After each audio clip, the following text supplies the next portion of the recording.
আর আমাকে ডেকে বলল, আল্লাহর নবী এবারে আপনি আসুন, ভিতরে প্রবেশ করুন। আমি গেলাম। সারা রাত ক্লান্ত হয়ে হেঁটে হেঁটে ক্লান্ত ছিলাম, তাই তোমার আব্বার জাঙ্ঘে উড়ুতে মাথা দিয়ে আমি একটু নিম চলে গেলাম। জানি না রে আয়েশা, অনেকক্ষণ পর জানি না তোমার আব্বার কি কি অবস্থা ঘটেছিল। তোমার আব্বার চক্ষু দিয়ে গরম অশ্রু, গরম পানি আমার মুখে পড়েছিল। আমি চট করে ঘুম ভেঙে দেখছি তোমার আব্বার গোটা শরীরটা একেবারে হলুদ রঙে রঙে গেছে, নাকের ডগাটা বেঁকিয়ে গেছে এবং চোখে যেন ছানি পড়ে গেছে। আমি বললাম, বাবজি, বাবা জীবন, এরকম কেন অবস্থা আপনার? কি হলো আপনাকে? তোমার আব্বা বলেছিলেন, আল্লাহর নবী গো, এই থেকে ওই হলো, ওই থেকে এই হলো, একটা ছিদ্র বাকি ছিল, আমি তাই ওই ছিদ্রের মুখটাকে বন্ধ করার জন্যে আমি আমার এড়িটাকে লাগিয়ে রেখেছিলাম। জানি না পাহাড়িয়া কোন বিষাক্ত সাপে আমাকে দংশন করেছে, আর যার বিষ আমার পুরো শরীরে পায়ের তলা থেকে চাপতে চাপতে চাপতে চাপতে মাথার চাঁদি পর্যন্ত চেপে গেছে। আল্লাহর নবী, আমি আর মনে হয় বাঁচবো না, আমার এখানেই জীবনটা শেষ হবে। আমি কতক্ষণ ধরে এটাই মনে মনে ভাবছিলাম যে এটাই আমার হয়তো শেষ নিঃশ্বাস, এটাই হয়তো আমার শেষ নিঃশ্বাস। আমি তবু একটু নড়াচড়া করিনি, হিলাডলা করিনি, এই জন্যেই যে আমি মরে যাই তাও ভালো, কিন্তু নবীজি আমার জাঙ্ঘে মাথা দিয়ে শুয়ে আছেন। নবীজির নিধের মোকাবেলায় আমি আবু বকরের জীবন একটা কেন, শত শত আবু বকর যদি মারা যায় সাপের কামড়ে, দংশনে, আলহামদুলিল্লাহ, এটা আমাকে সহ্য হবে, কিন্তু নবীজির যেন ঘুমে কোনো রকমের ব্যাঘাত না ঘটে। এই হয়ে এই নিয়ে আমি চুপচাপ বসে আছি। আমার চোখ দিয়ে পানি বেরিয়ে এলো, কাঁদলাম। এটাই মনে হলো, আল্লাহ, বাড়ি থেকে এই পর্যন্ত, এই গর্ত পর্যন্ত, শহর পর্যন্ত আসতে পারলাম, নবীজির সাথে সাথ দিলাম। আমি এখানে মরবো, আমি মারা যাব, আমি না, কারণ আমার শরীরের কোনো একটা জায়গা বিষ পৌঁছিতে বাকি নেই। আর আমি চোখে দেখতে পাই না, আমার চোখে মনে হয় ছাঁদি পড়ে গেছে, তাই আমি এখানে মরবো। সকাল হতে না হতেই যদি মুশরিক কাফেররা আসে, আমার নবী, আপনার নবী, বিশ্ব নেতা জনাবে মুহাম্মদুর রাসূলুল্লাহ সাল্লাল্লাহু আলাইহি সাল্লামের সাথে ওই কাফেররা আসবে, তাকে ধরে নিয়ে যাবে এবং ধাক্কা মারবে, বেইজ্জতি করবে, গলায় গামছা লাগাবে। আমি আবু বকর যদি বেঁচে থাকতাম বলতাম, রে বেঈমানেরা, ও আবু জাহেলের চম্পট চেহারা, আবু জাহেলের এই কি বলে চামচারা, তোমরা নবীকে মারিও না, ফাতেমাকে মারিও না। আমি আবু বকর বেঁচে আছি, ওই গলার গামছাটা আমার গলায় লাগাও, আমাকে ছেঁচড়াও, আমাকে ডুল্লি মারো, আমাকে ঠুল্লি মারো, আমাকে গুল্লি করো, কিন্তু ফাতেমার বাপ নবী মোহাম্মদকে কিছু বলিও না। এইটুকুটা আমি করতে পেলাম না, আগেই মরে গেলাম। আল্লাহ পাকের রাসূল শোনাচ্ছেন কাকে? হযরত আয়েশাকে এই ঘটনাটা। ওই গর্তে আল্লাহ পাক যে নেকি দিয়েছিলেন, ওই গর্তে, ওই গারে সৌরে এই আল্লাহ পাক এত খুশি হলেন যে নেকিটা দিলেন, আয়েশা, তোমার আব্বা আবু বকরের এই গর্তের নেকিটা এক পাল্লায় যদি চাপা হয়, আর হযরত উমারের সারা জীবনের নেকিটা যদি এক পাল্লায় চাপা হয়, তো তোমার আব্বা আবু বকরের এই গর্তের নেকিটা বেশি হয়ে যাবে। এত তোমার আব্বার নেকি বেশি, আর তুমি মুখ ফুলাচ্ছ। তোমার আব্বার মতো লোক আছে কে নেকি, মানে নেকিওয়ালা, নেকির মহাজন তোমার আব্বা। বন্ধুরা আমার, ভাইরা আমার, তাই বলছিলাম, কথাটা টেনে আনলাম যে আমাদেরকে আল্লাহ পাক রব্বুল আলামিন বলেছেন যে তাকুন নারা ওয়ালা বিশিক্কি তামারাতিন থেকে কথাটা গেছিলাম যে অর্ধেকটা খেজুর যদিও থাকে, ওই খেজুরটা দান করে জাহান্নাম থেকে আমাদের বাঁচা লাগবে। জাহান্নাম থেকে বাঁচতে হলে আপনাকে দান করতে হবে। আর আল্লাহ পাক রব্বুল আলামিন দানের ক্ষেত্রে কোরআন মাজিদে মিসাল দিয়েছেন, মাসালুল্লাযিনা ইউনফিকুনা আমওয়ালাহুম ফি সাবিলিল্লাহ কামাসালি হাববাতিন, লম্বা যে দানকে আল্লাহ পাক রব্বুল আলামিন এত বাড়াতে জানেন, এত বেশি করেন যে একটা যেমন গমের দানা জমিতে আপনি পুঁতে দিলেন, গেড়ে দিলেন, লাগিয়ে দিলেন, আর ওই একটা গমের বিছন থেকে 7টা বালি তৈরি হয়, 7টা ডাল তৈরি হয় মনে করেন, এবং এক একটা ডালে এক একটা বালিতে আবার 70টা করে গম হয়। এইভাবে যে আল্লাহ পাক ফলন আপনার বাড়াচ্ছে জমিতে, আপনি 5 কেজি গম ছিটিয়ে এনে আপনি 5 মণ যে গম আনছেন, কত বেশি দিলেন আল্লাহ পাক রব্বুল আলামিন বলেন তো। আল্লাহ পাক তারপর আরো বলছেন, আল্লাহু ইউযাইফু লিমান ইয়াশা, তার থেকেও এই বালি গমের যে উদাহরণ দিলেন এতটা তো হবেই, বরং এর চাইতেও আরো বেশি হতে পারে, কারণ আল্লাহু ওয়াসিউন আলিম। আল্লাহ পাক রব্বুল আলামিনের কাছে মালের কোনো কমি নাই, নেকির কোনো কমি নেই। রাস্তা পথে আপনাদের এই ধারে নেই, আমরা পাহাড়ি এলাকার দেখবেন, পাহাড়ি এলাকা হিরানপুর যেতে খালি পাথরই পাথর, আঁখারি আঁখারি, ছোট্ট ছোট আঁখারিগুলো যদি আপনি এমনি করে ভরে 1 বস্তা হয়ে যাবে, এমনি করে ভরে 1 বস্তা হয়ে যাবে। তার মানে আখারির মতো অগণন নেকি পড়ে আছে, আপনাকে নেকিগুলো জীবনে সঞ্চয় করে আপনার ঝোলাতে, আপনার বস্তাতে ভরে নিতে হবে আখিরাতের বাঁচাওয়ার জন্য। আর আল্লাহ পাক বলেছেন, মান করাদাল্লাহু করাদান হাসানা ফায়াযাইফু আল্লাহু আদাফান কাসীরা। এখানে আল্লাহ পাক রব্বুল আলামিন 7 গুণা না 10 গুণা না 20 গুণা এভাবে কাইদ করলেন না, নির্দিষ্ট করলেন না, বরং কি বললেন, মান করাদাল্লাহু করাদান হাসানা, যারা আল্লাহ পাককে ভালো ধার দিবে, মানে ধার মানে দান করবে ভালো নিয়াতে, সৎ নিয়াতে, কোনো মানুষের কাছে নাম কামাবার জন্য নয়। আল্লাহ পাক বলছেন, ফায়াযাইফুল্লাহু আদাফান কাসীরা, আল্লাহ রাব্বুল আলামিন ওর মালকে এত বেশি করবেন, ওর বদলা এত বেশি দিবেন, অনেক অনেক অনেক গুণে বেশি দিবেন। করলে অনেক ফায়দা। আল্লাহ পাকের রাসূল জনাবে মুহাম্মদ রাসূলুল্লাহ সাল্লাল্লাহু আলাইহি ওয়াসাল্লাম হাদিসের মাঝে বয়ান দিলেন, কি বলে, মা মিন ইয়াউমিন ইউসবিহুল ইবাদু ফীহি, এমন একটা দিন যায় না, এমন একটা দিন হয় না, সকাল হতে না হতে যেমনই পূর্ব আকাশে সূর্য উদিত হয়, ওর সাথে সাথে 2 জন ফেরেশতা আল্লাহ পাকের পক্ষ থেকে নাজিল হন জমিনে, ইল্লা মালাকানে ইয়ানজিলানে, 2টো ফেরেশতা আল্লাহ পাকের পক্ষ থেকে দুনিয়ায় নেমে আসেন স্পেশাল ভাবে। অন্যান্য ফেরেশতা তো আছেই, জি, ওপরে নামতে ডানে বামে আর নেকি নামাজের আর আর ইত্যাদি এক একটা ডিপার্টমেন্ট আল্লাহ পাক ফেরেশতা অগণন ভাবে লাগিয়ে রেখেছেন। বিশেষ করে 2টো ফেরেশতা আল্লাহ পাক নাজেল করেন এই দান ক্ষেত্রে, দানকারীদের জন্য। কি করে? ইল্লা মালাকানে ইয়ানজিলানে, 2টো ফেরেশতা আল্লাহ পাকের পক্ষ থেকে দুনিয়ায় অবতীর্ণ হয়, নাজিল হয়, নেমে আসে। ফায়াকুলু আহাদুহুমা আল্লাহুম্মা আতি মুনফিকান খলাফা, আল্লাহর কাছে দোয়া করে, আল্লাহ ইয়া রাব্বুল আলামিন, আজকে নতুন মালঞ্চা গ্রামের মানুষেরা তোমার রাস্তায় দান করতে লেগেছে, আল্লাহ তোমার রাস্তায় খরচ করছে, তোমার রাস্তায় দান করছে। আল্লাহুম্মা আতি মুনফিকান খলাফা, আল্লাহ যারা যারা যারা যারা তোমার রাস্তায় দান করছে, আল্লাহ তুমি তাদেরকে আরো বেশি দাও, তাদের মাল ধন বাড়িয়ে দাও, তাদের ইনকামের পথ খুলে দাও, আল্লাহ তুমি তাদের রুজি রোজগারে বরকত দাও। এই করে করে আপনার জন্য, আপনাদের জন্য আল্লাহ পাকের ফেরেশতা দোয়া করবেন। দোয়াটা কে করবে? আমি, জি, আমিও তো আপনাদের মতোই, আমার স্ত্রী আছে, আমার ছেলে মেয়ে আছে, আমি খাই, আমি আবার লোড করি, অনলোড করি, ইত্যাদি ইত্যাদি। ফেরেশতাদের লোড অনলোড আছে, ছেলে মেয়ে আছে, বিবি বাল বাচ্চা আছে? নেই। ওরা একেবারে গুনাহ থেকে পবিত্র, পাক সাফ, মাসুম আনিল খাতা।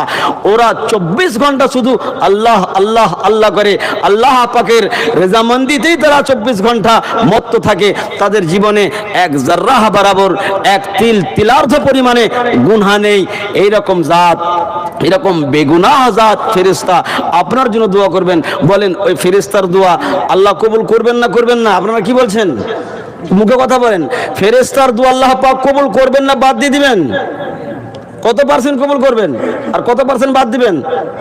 100%, 100% আল্লাহ পাক ফেরেশতার দোয়া কবুল করবেন এবং আপনার মালে ধনে আল্লাহ বৃদ্ধি করবেন, আপনার রুজি রোজগারের পথ আল্লাহ খুলে দেবেন, আপনার উন্নতি হবে জীবনে। ওয়ায়াকুলুল আখারু, এবং দ্বিতীয় ফেরেশতা আল্লাহকে বলে আল্লাহুম্মা আতি মুমসাকান তালাফা, আল্লাহ যে লোকের টাকা থেকেও দান করলো না, পয়সা থেকেও দান করলো না, তার অনেক কিছু আছে বাড়িতে দেওয়ার মতো কিন্তু দান করলো না, বখিল কৃপণ, সে একেবারে মাক্ষি চুস। আল্লাহ রাব্বুল আলামিন তুমি তার মাল ধনকে আরো এঁটে দাও, তার জমির বরকতকে ঘটিয়ে দাও আল্লাহ, তুমি তার আই ইনকামের পথ বন্ধ করে দাও আল্লাহ, তুমি তার প্রতি এরকম আচরণ করো। ওর দোয়া আল্লাহ পাক কবুল করবে, কারণ সেও তো ফেরেশতা। তাহলে দান করে ফয়দা, লাভই লাভ। আমি আমার জীবনের একটা কথা, মোল্লা সাইফুল হক সাহেব বসে আছেন, অনেক দিন আগে একসাথে দিল্লি হয়ে রাজস্থান যেতাম, জয়পুর, যোধপুর, জি। তো জয়পুরের কথা ওনারা আলাদা ছিলেন, আমি আব্দুল মঈদ ছিলাম। ভীষণ মানে খরার দিন আর কি, আর রাজস্থানের রোদ্রের তাপ, বেলা 5টা হয়ে গেলেও গালপাট্টি পুড়ে যায়। জি হ্যাঁ, সৌদি আরবের মরুভূমির নকল দেখতে হলে রাজস্থান যান। তো সেদিন এত রোজা লেগেছে, আল্লাহু আকবার, ঘুরতে এক পাঞ্জাবি, মাথায় পাগড়ি দিয়ে এক পাঞ্জাবি আমাকে ইশারা করছে, মোল্লা আ যাও, ইহা আ যাও। গেলাম, দিয়ে 200 টাকা বের করে রসিদ লিখছি। তো আমার খেয়াল যে এরা তো নন মুসলিম, এরা মুসলমান নয়, তো আমি ইমদাদ লিখবো, দান লিখবো, যে দান করলে। আমার খপ করে কলমটাকে ধরে দিয়ে বললে, মোল্লাজি জাকাত লিখো, ইমদাদ কাহে করতে হো। আল্লাহু আকবার, দেখেন, মানে দান লয়, জাকাত দিছে, জাকাত। ওই হিসাব করে টাকা বের করে জাকাত বাড়ছে একজন হিন্দু লোক। আমি মাথায় হাত দিলাম, আল্লাহু আকবার, এরা কোন দেশের কোন জগতের মানুষ রে বাবা? হিন্দু, নন মুসলিম, পাঞ্জাবি আমাকে বাধ্য করছে জাকাত লিখতে, তার মানে জাকাত তুলে। আমি মনে লাগালাম, হয়তো এরকমই হতে পারে যে ওর কোনো মুসলিম সাথী ল্যাঙ্গটায় আর ছোটবেলায় একসাথে, আবার ব্যবসায়ী লাগলো একসাথে, পুঁজিও হয়তো মোটামুটি একই সমান, ব্যবসায় হয়তো মোটামুটি একই ক্যাটাগরির, কিন্তু মুসলমানটার ব্যবসা যে বেড়ে যেছে, এই খুঁজে খাজে হয়তো এটাই পেয়েছে যে মুসলমানরা জাকাত দেয়, ওই লিগে বাড়ছে, তো আমিও জাকাত দেবো, আমিও বাড়বো। আল্লাহু আকবার। জি, দান করে ঘটে না বন্ধুরা আমার, দান করে কমে যায় না, বরং আপনার মালে ধনে সমস্ত কিছু তো আল্লাহ পাক রব্বুল আলামিন বৃদ্ধি করেন। দুনিয়াতে লাভ পাবেন, আখিরাতে এর ফল তো পাবেনই, বাকি দুনিয়াতেও এর লাভের অংশটা আপনি 100% পেয়ে যাবেন। সামথিং ভাবে আপনাদেরকে দানের ফজিলত বললাম। আর দান না করলে হবে কি? দান করলাম না, মনে করে নেন যে এই পার্শ্বে, এই জমি জালসা আমরা করছি, এর পার্শ্বে বিরাট একটা খাল আছে, আর ওই খালে পানি জমা আছে, আর নিচে এই এক ঠেউনা বরাবর কাদা আছে, কাদা। তো মাদ্রাসার সেক্রেটারি সাহেব বলছেন, আব্দুল্লাহিল কাফি, এক কাম করো বাবু, তুমি এই গোটা এই বিলটাকে, এই খালটাকে এই হেঁটে রাত্রি 12টার সময় হবে, তুমি এক চক্কর দিয়ে এসো, আমি তোমাকে 5 কিলো মিষ্টি খাওয়াবো আর নগদে 5,000 টাকা দেবো। বলেন, ওই ছেলেটা যদি একটু বিবেকমান হয়, বুদ্ধি যদি থাকে, ও নামবে জি এত ঠান্ডাতে, কাল্লা ঠার, আর আবার কাদা আর ঠান্ডা পানিতে, তো 5,000 টাকা কিছু কষতে দিয়ে আর 5 কিলো মিষ্টির কিছু কষতে দিয়ে, না, নামবো না। আপনিও নামবেন না, আমিও নামবো না।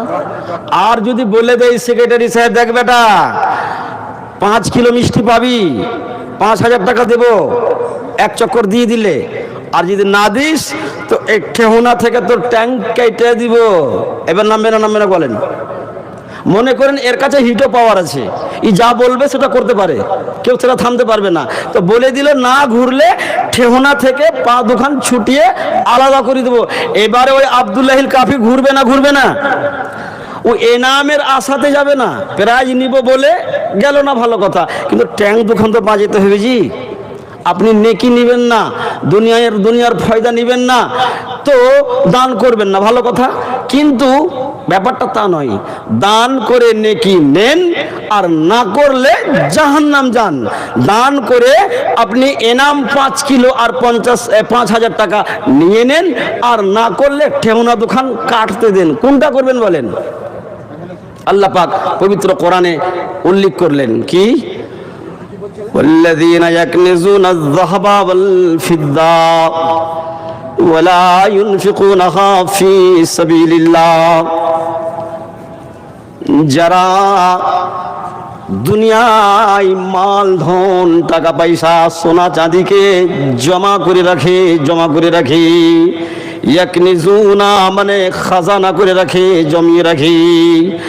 প্রতিদিন রাত্রিবেলায় শোয়ানোর সময় শুয়ে আপনি হিসাব করেন, বরোদা ব্যাংকের খাতায় আমার 3 লাখ টাকা আছে, আর হিন্দুস্তান ব্যাংকে আমার 2 লাখ টাকা আছে, আর অমুক ব্যাংকে আমার 5 লাখ টাকা আছে। এই খাতাগুলোকে ব্যাংকের আপনি দেখেন, আর এভাবে আপনি মনে মনে হিসাব করেন, এই মালগুলোকে আপনি দুনিয়ায় জমা করে রেখেছেন। আজকের দিনের মতো মাদ্রাসা মানে নবীর মেহমানখানা, এটা অন্য কোনো নয়। এই মাদ্রাসার যতগুলো ছাত্র ছাত্রী, এগুলো আল্লাহ পাকের নবীর মেহমান। এই মেহমানদের সার্বিক উন্নতিকে সামনে রেখে আপনি দান করলেন না, খায়রাত করলেন না। আল্লাহ পাক বলছেন, ওয়াল্লাযীনা ইয়াকনিজুনা আয-যাহাবা ওয়াল ফিদ্দা ওয়া লা ইউনফিকুনাহা ফি সাবিলিল্লাহ। ওরা আল্লাহর রাস্তায় জমাকৃত সঞ্চয়কৃত মালগুলো খরচ করে না, দেয় না। আল্লাহ পাক বললেন, ফাবাশশিরহুম বিআযাবিন আলীম। নবী গো, আপনি তাদেরকে বাশারাত দিন, শুভ সংবাদ দিন, আপনি তাদেরকে আনন্দের খবর শুনিয়ে দিন।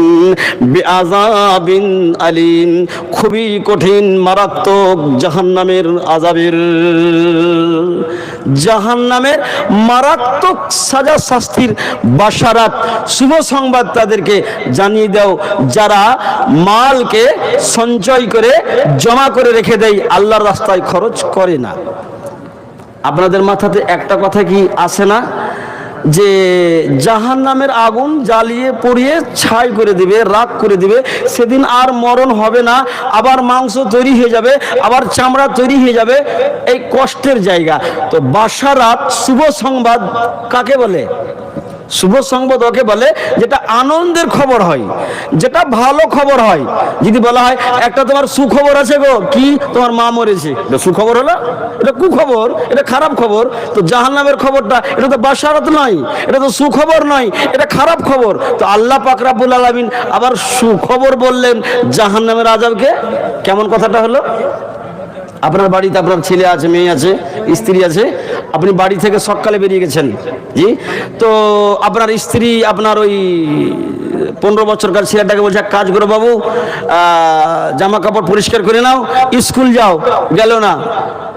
বেলা 10টার সময় বলছে, কাজ করো বাবু, সানি কাটা আছে, তোমার আব্বা সানি কেটে রেখেছে, গাইটাকে 1 লাইন সানিগুলো দিয়ে দাও, ওটাও করলো না। ওকে যতগুলোই করলে একটা বললো, একটাও শুনলো না, শুধু ওই ক্রিকেটের ব্যাট নিয়ে ঠিস ঠাস এই করতেই থাকলো। তো বৈকাল বেলাতে মা রেগে গিয়ে বলছে, এই শয়তান, একটাও কথা শুনলে না, তোমার আব্বাকে আসতে দাও, মজা দেখা করেছি। কি বলে? তোমার আব্বাকে আসতে দাও, মজা দেখা করেছি। মজা মানে মিষ্টি খেতে দেবে, চমচমের কথা, লাড্ডুর কথা। ওর মায়ের বলার উদ্দেশ্য, তোমাকে মারা করাবো, তোমাকে পিটা করাবো, তোমাকে সাজা শাস্তি দেওয়া করাবো। তো মা বলছে মজা দেখাচ্ছি। আল্লাহ পাক ওই রকমই কথাটা বললেন, মজা দেখা, যে ওই কষ্টের কথাটাকে, কষ্টের জায়গাটাকে আল্লাহ পাক বাশারাতের সাথে তুলনা করলেন। ইয়াউমা ইউহমা আলাইহা ফি নারি জাহান্নাম, এটা মারাত্মক কথা আল্লাহ পাক রব্বুল আলামিন বললেন। আপনি যে মালগুলো দুনিয়ায় জমা করে রাখবেন, খরচ করবেন না, দান করবেন না, আল্লাহ পাক রব্বুল আলামিন কোরআন মাজিদে বললেন ইউহমা, সেদিন ওই মালগুলোকে আল্লাহ পাক রব্বুল আলামিন জাহান্নামের ভিতরে ভরবেন, আর জাহান্নামে দিয়ে ওই মালগুলোকে তাপাবেন, গরম করবেন। যেমন আপনার ফালগুলো, যেই হালের ফালগুলো, ওই কি বলে আপনাদের দাউলিগুলো, হঁসাগুলো, কাতিগুলো ওকে হয়ে গেলে কামারের কাছে নিয়ে গিয়ে আগুনে ভরতে হয়, আর ওকে লাল দগদগে করে দিয়ে পিটে পাটে ঠিক করে। আল্লাহ পাক বলছেন ইউহমা আলাইহা ফি নারি জাহান্নাম, সেদিন ওই সঞ্চয়কৃত মালগুলোকে আল্লাহ পাক রব্বুল আলামিন জাহান্নামের আগুনে ভরবেন এবং ভরে দিয়ে লাল টুকটুকে করে দিবেন। ইউহমা, তাপানো হবে। তাপিয়ে যখন একেবারে প্রচুর মাত্রায় তেপে যাবে, গরম হয়ে যাবে, ফাতুকুয়া বিহা জিবাহুম ওয়াজুনুবুহুম ওযুহুরুহুম, তারপরে ওই গরমকৃত মালকে আপনার বখিলের, কাঞ্জুসের, যারা কৃপণতা করবে, আল্লাহ রাস্তায় খরচ করবে না, ওদের ওই মালকে গরম করে ফাতুকুয়া বিহা জিবাহুম ওয়াজুনুবুহুম ওযুহুরুহুম, তিনটি জায়গায় শরীরের আল্লাহ পাক উল্লেখ করলেন, ওর কপালে এবং ওর পানি কোখায় এবং ওর পিঠে, এই তিন জায়গায় ছিকি দিবেন, ছিকি। বন্ধুরা আমার, ভাইরা আমার, আজকে পকেট ভরে টাকা দেখতে কত মজা লাগে। বাড়িতে সোনাকে আমি জমিয়ে রেখেছি, চাঁদি জমিয়ে রেখেছি, কত মজা লাগে। আল্লাহ রাস্তায় দান করলাম না, খয়রাত করলাম না, এই মালটাই আপনার জীবনের বুড়া হবে, এই মালটাই আপনার সেদিন উল্টো হবে, এই মাল আপনার সেদিন দুশ্মন হবে। এই মালকে গরম করে সেদিন আপনাকে ছিকি দেওয়া হবে, কপালে, পানি কোখা এবং পিঠে। বলবেন মৌলানা এটা কেন হলো? কপাল আর পানি কোখা আর পিঠ, শরীরের তো অনেকগুলো জায়গা আছে, আল্লাহ পাক রব্বুল আলামিন আরো অন্যান্য জায়গার কথা কেন বাদ দিলেন? এই শরীরের মধ্যে মাত্র তিনটেই জায়গাকে আল্লাহ পাক কেন উল্লেখ করলেন? আল্লাহ পাক রব্বুল আলামিনের এক একটা কথাতে আল্লাহু আকবার। জি, তুকুয়া বিহাজ জিবাহুম, কপালে দেখবেন আমরা মাদ্রাসার মৌলানা মানুষের কাছে চাঁদা করতে যাই, মানুষের দুয়ারে দুয়ারে যাই, অনেক বাড়িতে এরকম পাওয়া যায়। আমি এই মাদ্রাসার শিক্ষকদেরকে হিদায়াত করব, বলবো বাবুরা, আপনারা যখন মানুষের দ্বারে চাইতে যাবেন, এইরকমও আপনাদেরও ভাগ্যে আসবে বাড়িতে আছে, আর বাড়িতে থেকে ওর একটা ছেলেকে বলছে যে বলো আব্বা বাড়িতে নেই, বাইরে গেছি। আহা, ওই ছেলেটা এসে কি বলবে? তার আগে যে বাড়ি থেকে বলেছে যে বলে দাও মৌলানাকে আব্বা নেই, এখন পরে আসবে, ওই কথাটাও বাহির থেকে শুনতে পাওয়া যায়। এরকমও লোক আছে, এরকম মানুষ আছে, বলবি যে এগুলো কিছু নয়, পেট পোষার একটা ধান্দা শুরু করেছে। আল্লাহু আকবার। মৌলানা সাহেবরা আর কমিটি মিলিয়ে নাউজুবিল্লাহ মিন যালিক, এ কথা কখনো বলবেন না, কখনো মাথায় আনবেন না। বন্ধুরা আমার, ভাইরা আমার, ওই বখিল যে লোকটা দান করে কোনোদিন অভ্যাস নাই, দান করে না, ওকে গিয়ে যদি বলেন ভাইজান আপনাকে বেশি নয় 5,000 টাকা লাগবে, লোকটা প্রথমত কপালের চামড়া জড়ো করে দিবে। এটা মানুষের ফিতরাত, মানুষের মিজাজের মনের উল্টা কোনো কথা শুনলে সঙ্গে সঙ্গে অটোমেটিক ভাবে কপালের চামড়া জড়ো হয়ে যায়। 5,000 টাকা, জি বাপরে বাপরে, 5,000! হ্যাঁ, জীবনে 5টা টাকা দেয়নি বাবু। হ্যাঁ, মাখি চুষ ডাইলে মাছি পড়ে গেলে মাছিকে ও চুষা খানেওয়ালা, যে মাছির গায়ে খানিক ডাইলে পাল্লিয়ে যাবে, তো ও 5,000 টাকা ও খালি জপছে আর বলছে 5,000 টাকা। বাপরে, 5,000 টাকা কিছু কমাও, মনে না খানিকটা কমাও। 5,000 টাকা শুনে কপালের চামড়া জড়ো করেছে, আর একবার ডান পায়ে ভার দিছে, একবার বাম পায়ে ভার দিছে, একবার ডান পায়ে ভার দিছে, এখন বাম পায়ে ভার দিছে। যখন ডান পায়ে ভার দিছে তো বাম কোখাটা এরকম উদাম হয়েছে, আর যখন বাঁ পায়ে ভার দিছে তো ডান কোখাটা এরকম এদিকে হয়েছে। আল্লাহ বলছে তোর ওই কোখাতে শিখিয়ে দেবো, ওই কোখাতে। আর কপালের চামড়া জড়ো করেছিস না, আর দিব না, পারলাম না বলে যখন চলে গেলি তোর পিঠ খান তখন দেখতে পাওয়া গেল, ওই পিঠেও তোর শিখিয়ে দেবো। আল্লাহু আকবার। বান্দা ফুল মনে মনে ভাববে এই সাজা শাস্তিটা কিসের, যে নামাজ পড়িনি ওই লেগি, রোজা করিনি ওই লেগি নাকি, মনে মনে ভাববে এই সাজা শাস্তিটা কিসের ভালা। আল্লাহ পাক রব্বুল আলামিন আলিমুল গায়ব, জি, তখনও এখনো সব সময় বান্দা কি ভাবছে আল্লাহ পাক জানছেন। তো বান্দা এই যে মনে মনে ভাবছে এটা সাজা কিসে, এই শাস্তিটা কিসের বুঝতে পারলাম না, যে নামাজ পড়ার না পড়ার, রোজা না রাখার, বাপ মায়ের সাথে ঝগড়াঝাটি করার কিসের, আল্লাহ পাক সঙ্গে সঙ্গে জবাব দিবেন। আযা মা কানাজতুম লিআনফুসিকুম, ও বান্দা এটা তোমার অন্য কোনো গুনাহ নয়, অন্য কোনো কারণের গুনাহ নয়, এটা নামাজ পড়া না পড়ার গুনাহ নয়। নামাজ পড়নি ওই গুনাহটা, ওই সাজাটা ওই দেখো ফেরেশতা নিয়ে আসছে। রোজা রাখনি ওইটার সাজা শাস্তি ওই দেখো এইদিকে ফেরেশতা নিয়ে হাজির আছে, এটা সাজা দেওয়া হচ্ছে। হাদা মা কানাজতুম লিআনফুসিকুম, তুমি যে তোমার মালকে খাজানা করে রেখেছিলে, জমা করে রেখেছিলে, ওইটারই তোমাকে সাজা শাস্তি দেওয়া হচ্ছে। ফাযুকু মা কুনতুম তাকনিজুন, তুমি এখন চাখো, তুমি এখন ভোগ করো যে মালগুলো তুমি দুনিয়ায় জমা করে রেখেছিলে। নবীজি বললেন ওই মালগুলোকে গাঞ্জা সাপ তৈরি করবেন, সর্প সাপ, এবং ওই সাপকে গলায় লেপটে সেপটে বেড় দিয়ে দেওয়া হবে, আর বলবে আপনার মাল সাপ হয়ে আপনাকে আনা মালুকা আনা কানাজুকা, আমি তোমার দুনিয়ার খাজানা, আমি তোমার দুনিয়ার মাল। আল্লাহ আমাকে এখন একটা সাপ বানবার তৌফিক দিয়েছেন, সুযোগ দিয়েছেন, বানিয়েছেন। আমি দুনিয়ায় যেমন তুমি আমাকে সাথে রেখেছিলে, এখন আমি তোমার গলার মালা হব, এবং আমি তোমার 2 গালে চুমা দিব, আমি তোমাকে খালি কিস খাবো, কিস করব। সাপের কিস কি, সাপের চুমা কি, দংশন করব, কামড় দিব। বন্ধুরা আমার, এইভাবে দান না করলে আখিরাতের ক্ষতি, আখিরাতের লস অনেক রয়েছে। তো পরবর্তী বক্তা আছে, আমি বলবো আমার বিরাদারে মুখলিস মৌলানা আকবর আলী সাহেবের হাত দিয়ে কয় ধুলের দাম হয়েছে? এক ধুলের দাম 10,000 টাকা। তো এমন কোন আল্লাহর বান্দা কি হবেন না, আল্লাহওয়ালা হবেন না, যে আরো কয়েকজন, উনি 5 জনের দরখাস্ত করেছেন, রেখেছিলেন, তো 5 জনের মধ্যে বেশ একজন আলহামদুলিল্লাহ হয়েছে, এখনো 4 জন বাকি আছেন।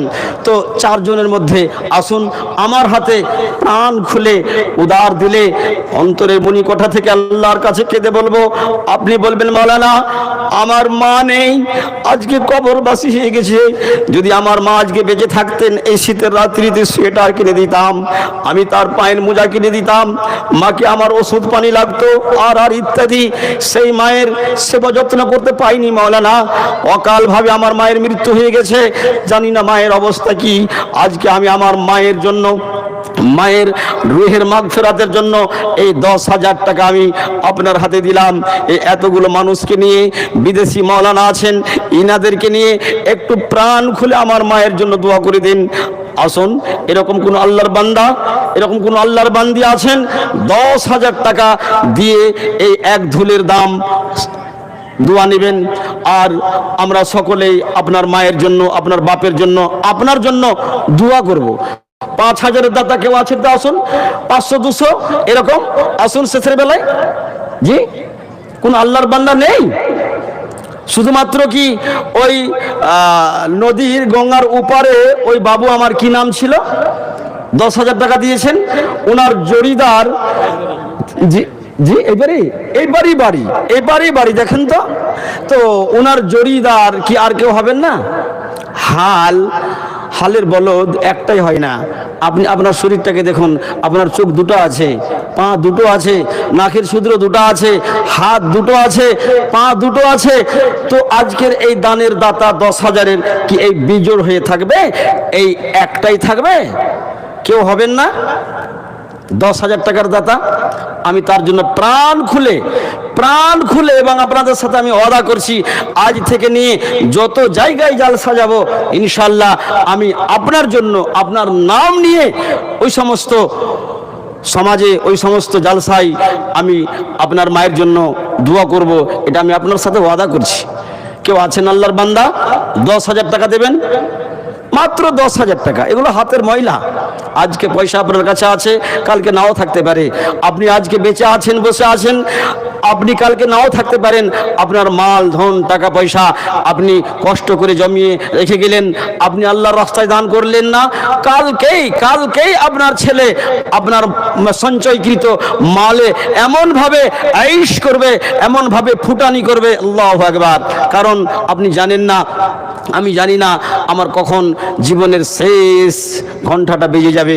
যারা গাড়িতে সফর করছেন আপনারা দেখেছেন, যখন আপনি মনে করলেন গাড়ি আসছে সাহেবগঞ্জ থেকে নিয়ে বর্ধমান পর্যন্ত লাস্ট স্টপেজ, আপনি চেপেছেন পাকুড়ে, নামবেন রামপুরহাটে, যেমনই স্বাধীনপুর ছেড়েছে রামপুরহাট ঢুকবো হয়েছে, আপনি আপনার সিট থেকে উঠে গেলেন, আর উঠে গিয়ে ব্যাগটাকে হাতে নিয়ে আস্তে আস্তে আস্তে গেটের দিকে যাচ্ছেন।